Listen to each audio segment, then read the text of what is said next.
அஸ்ஸலாமு அலைக்கும். முட்டை பிரியாணி எப்படி செய்யணும்னு பார்க்கலாமா? ஒரே மாதிரி செய்யாமல் இந்த மாதிரி செஞ்சு பாருங்கள், நல்லாயிருக்கும்.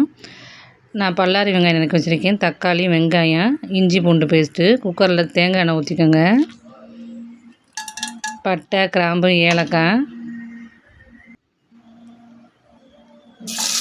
வெங்காயம் நல்லா வதக்கிக்கோங்க. வெங்காயத்தை நல்லா வதங்கணும். நான் 2 தக்காளி கட் பண்ணி வச்சுருக்கேன், அதையும் போட்டு நல்லா வதக்கிக்குவோம். 2 பச்சை மிளகாய், தயிர் கொஞ்சோன்னு,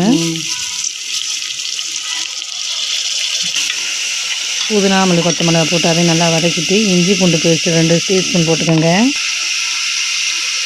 மிளகாய்த்தூள் 1 டீஸ்பூன், கரம் மசாலா 1 டீஸ்பூன், பட்டை, கிராம்பு, ஏலக்காய் தூள் வீட்டில் அரைச்சிடுவேன். தேவையான அளவு உப்பு போட்டு நல்லா கிண்டிக்கோங்க.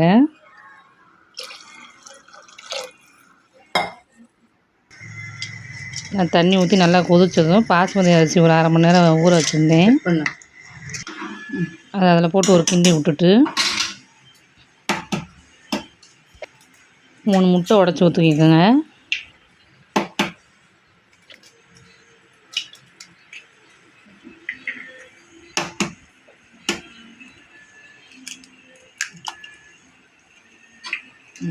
உடச்சி ஊற்றினதும் கிளறக்கூடாது.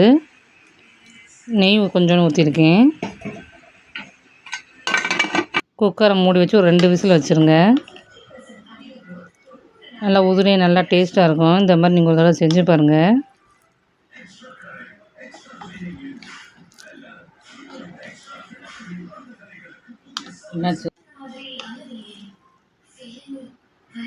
பிரியாணி, தயிர் சட்னி, அப்பளம் யாருக்கு பிரியாணி வச்சு சாப்பிட அப்படின்னு சொல்லுங்கள். அஸ்ஸலாமு அலைக்கும்.